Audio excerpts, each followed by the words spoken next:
కాళేశ్వరం పేరు మీద, phone tapping పేరు మీద కేసీఆర్ కేటీఆర్తో సహా మా బీఆర్ఎస్ కుటుంబం పైన చేస్తున్న దాడి కేవలం మీ వైఫల్యాలను కప్పిపుచ్చుకోవడం కొరకు మీరు ఫెయిల్ అవుతున్నారు కాబట్టి, మీరు ఇచ్చిన హామీలు నెరవేర్చలేక ఫెయిల్ అవుతున్నారు కాబట్టి, ఒకవైపు కేసీఆర్ తెలంగాణను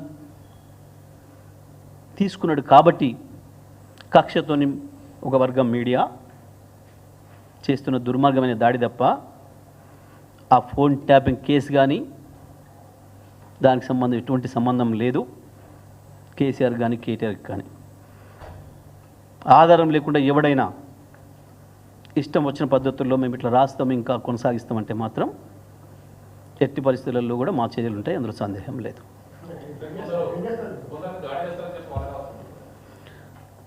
తప్పకుండా భయం, తప్పు చేసినోడికి భయం ఉంటుంది కదా, భుజాలు దండుకుంటాడు కదా. గుమ్మడికాయ దొంగ అంటే భుజాలు దండుకుంటాడు కదా. మీకు లేదు మీరు అనుకోలేదు, వారికి లేదు వారు అనుకోలేదు, వారికి లేదు వారు అనుకోలేదు, వారికి లేదు వారు అనుకోలేదు. ఎవరు చేస్తే ఆ తప్పు వాళ్ళకు ఉంటుంది భయం. దొంగతనం చేసినోడికే కదా భయం ఉండేది, తప్పు చేసినోడికే కదా భయం ఉండేది. తప్పకుండా మేము దాడేం చేయలేదే, ఇంకా మేము దాడేం చేయలేదే, పరిష్కారం చేసినాం. అయినా అసలు మీరు చేస్తున్న దాడి ముందట మీరు ఒక్క రాతతోని, ఒక్క వాక్యంతో ఎన్ని లక్షల హృదయాలను గాయపరుస్తున్నారు, ఎంతమంది మీద దాడి చేస్తున్నారు, ఎన్ని లక్షలాది మందిని ఏడిపిస్తున్నారు, ఎన్ని కుటుంబాలకు శోభకు గురి చేస్తున్నారు. మీరు చేస్తున్న దాడితో ఇది ఒక లెక్క. వాళ్ళ కోపం వస్తే వ్యక్తీకరిస్తే ఇంకా ఉంటుంది. లక్షలాది మంది కదా, కోట్లాది మంది హృదయాలను కదా మీరు గాయపరుస్తుంది. దేనికి హద్దు ఉండాలి కదా దేనికైనా. ఏం ఆధారంతో నువ్వు కేసీఆర్ పేరు కేటీఆర్ పేరు పెడుతున్నావు దీంట్లో? ఎవడన్నా మీకు ఎవరిని చెప్పిండా? కంప్లైంట్ ఇచ్చినోడు చెప్పిండా? ఎవరైనా ఏ పోలీస్ అధికారి అయినా విచారణ అధికారి అని చెప్పిండా? పుంకాలుగా ఎందుకు రాస్తున్నారు, ఎట్లా రాస్తున్నారు? దీనికి సమాధానం చెప్పు. నువ్వు నిజమైన మీడియా హౌజే అయితే దీనికి సమాధానం చెప్పు. ఇప్పటివరకు ఒక్కరు ఎవరైనా ఎంత దుర్మార్గంగా ఆడవాళ్ళ ఫోటోలు వేసి, కేసీఆర్ ఫోటో కేటీఆర్ ఫోటో వేసి, నేను దిగజారట్లేను కానీ మా వాళ్ళు చాలామంది అంటున్నారు వాళ్ళ దగ్గరతో వీళ్ళ దగ్గర ఫోటో వేసిండు, మరి వేసినోడు వాడు కుటుంబ సభ్యుల ఫోటో ఏమను కేసీఆర్తో కేటీఆర్తోనే, మరి అదెందుకు వేస్తలేడు వాడు అని మాట్లాడుతున్నారు కింద ప్రజలు. అంత కోపానికి వస్తున్నారు. వాళ్ళ కుటుంబాలు కావా? మీరు వేసిన మహిళల కుటుంబాలు కావా? ఏ కుటుంబంలో అయినా ఒకరి గురించి కంప్లైంట్ చేసిండ్రా? కేసీఆర్ పేరు కేటీఆర్ పేరు మాట్లాడిండ్రా ఎవరైనా? ఏ విచారణ అధికారి అయినా మాట్లాడిండా ఇప్పటివరకు కేసీఆర్ కేటీఆర్ల పేర్లో? ఇష్టం వచ్చినట్టు నువ్వు రాయటం, నువ్వు ఇష్టం వచ్చినట్టు మాట్లాడడం అనేది దాడి కాకపోతే ఏంది? మా వ్యక్తిత్వ హననం చేసుడు, లక్షలాది మంది మేము కులిపోయేటట్టు చేసుడు అంటే ఏంది అది? అది చిన్న పనిలాగా మీరు వచ్చి వివరణ ఇచ్చుకోవచ్చు. వీడు చేసిన పనికి మాలిన పనికి వివరణ ఇస్తారు, ఇంకో తిరిగి ఇస్తారు. నీకు దోష పద్ధతిలో నువ్వు చేస్తే వాడి దోష పద్ధతిలో వాడు చేస్తాడు. నువ్వు అడిగిన పద్ధతిలో వివరణకు వస్తాడా, చర్చకు వస్తాడా?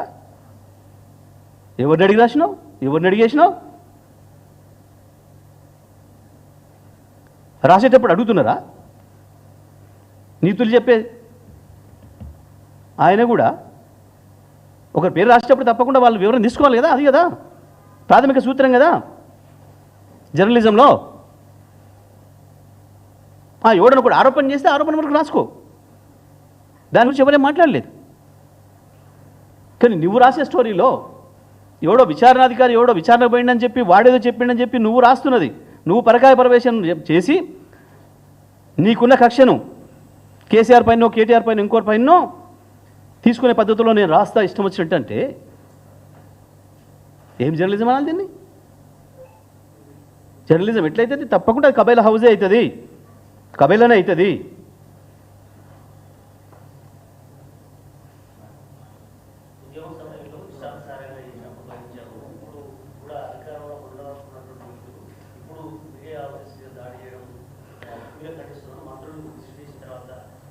చెప్పిన కదా అదే ఆ మంత్రుల నీతి సూత్రాలు ఏ జర్నలిస్ట్ రంగం చెప్పదు.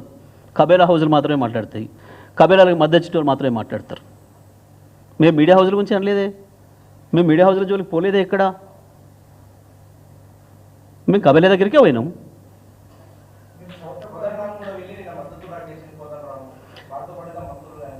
పాపం ఓకే ఉంటాయి, ఎందుకు ఉండవు? మావి కూడా ఇంకా కఠినంగా ఉంటాయి, మావి కూడా ఇంకా కఠినంగానే ఉంటాయి. ఈ కఠినాలకి ఏం భయపడదాంట్లో ఏమి, వీళ్ళకంటే మొనగానే కదా, వీళ్ళ బాసులే కదా, మేము ఎదుర్కొని వచ్చింది వీళ్ళ బాసులను కదా. వాళ్ళు తయారు చేసిన బొమ్మలు ఇవి, వాళ్ళు తయారు చేసిన బొమ్మలు కదా ఇవి. వీళ్ళ బాసుల నుంచి కదా కేసీఆర్ తెలంగాణ విముక్తి చేసి తీసుకొచ్చిండు. డ్రాగన్ నోట్ల నుంచి కదా తెచ్చింది మేము తెలంగాణను. గీ ఉడుతూపులక ఎన్ని రోజులు ఇలా భాగవతం. మేము అది కూడా చెప్తున్నా, అప్పటిదాకా అవుతామని కూడా అంటలే నేను. ఎందుకు మాకు అధికారం వచ్చినాకనే ఏం చేస్తాను కూడా అంటలే నేను. మేము ఎన్నడూ ఆశలు వదులుకొని వచ్చిన వాళ్ళం.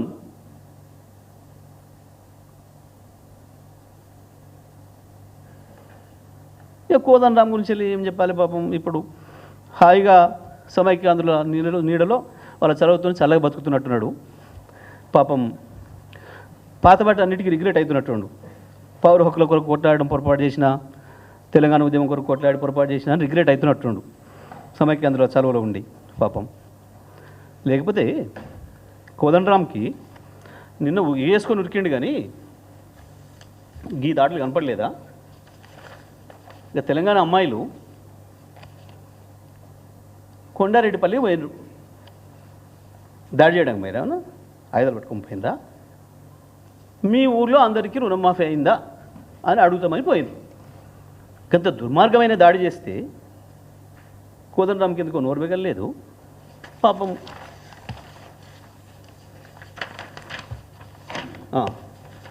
ఈ బాబు ఎవరు శంకర్, సో ఆ పిల్లవాడు కూడా ఛానల్ ఏదో యూట్యూబ్ ఛానల్ పెట్టుకుని నడుపుకుంటుండు. గంత దుర్మార్గమైన దాడి చేస్తే కాంగ్రెస్ గూండాలు రేవంత్ సైన్యం పేరు మీద నోరువేగలేదు ఈ ప్రజాస్వామికవాదులకి, పౌర హక్కులవాదులకి. చిల్క ప్రవీణ్ ఆ పిల్లవాడు తను యూట్యూబ్ ఛానల్ ఏదో పెట్టుకొని నడుపుకుంటున్నాడు. ఎందుకో నోరువేగలేదు ఈ శాంతిదూతలకి, ఈ ప్రజాస్వామికవాదులకి, ఈ పత్రికా ప్రియులకి. ఎందుకు బేగలే? నీ ఇంటి ముందునే కనపడలేదు. ఇవి తెలంగాణ వాళ్ళే కాబట్టా, వీళ్ళు తెలంగాణ వాదులు కాబట్టా ఇప్పుడు నీకు వాళ్ళు తీయనైనరా? తెలంగాణ వ్యతిరేకులు, తెలంగాణ వ్యతిరేక గోస్ట్ రైటర్లు వాళ్ళు మాత్రమే కనపడుతున్నారు ఇప్పుడు పాపం ఆయనకి. ఇక వాళ్ళ నీడలో చలవలో సేద తిరుగుతున్న ఆయన గురించి ఏం మాట్లాడతాం మనం? ఎప్పుడైనా కాదు కదా. మరి మేము ఇంకేం దాడి చేయలేదే, మేమేం దాడి చేయలేదే. ఇంకా దాడి ఎక్కడ చేసినాం? వాడే నిరసన చెప్పొచ్చారు మా పిల్లలు, వాళ్ళదైన పద్ధతిలో నిరసన చెప్పొచ్చిండ్రు. వెళ్ళమను, నువ్వు ప్రెస్ కౌన్సిల్కి వెళ్ళమని అంటే నన్ను ఇష్టం వచ్చినట్టు రాసి నన్ను వెళ్ళమనేది ఏంది? వెళ్ళు, ప్రెస్ కౌన్సిల్కి కూడొద్దన్నాడు. ప్రెస్ కౌన్సిల్కి వెళ్ళు, లేకపోతే ఇంకా కాడికి కూడా పో, బిల్లాడ దగ్గర పో, ఎవరికైనా ఐఎస్ఐ తీవ్రవాదులు చెప్పుకోమని పోయి. మాకేం కర్మ? నీ ఇష్టం వచ్చినట్టు నీ మీద బురద పూస్తా, నువ్వు కడుక్కో, లేకపోతే ఏం పెట్టి కడగాలను నన్ను అడుగు, ఏ సబ్ పెట్టి కడగాలను నన్ను అడుగు అంటే రావడానికి ఉన్నామా? అట్లా కనబడుతున్నామా?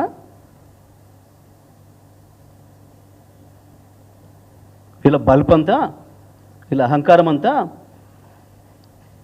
కేసీఆర్ ఏమన్నాడు?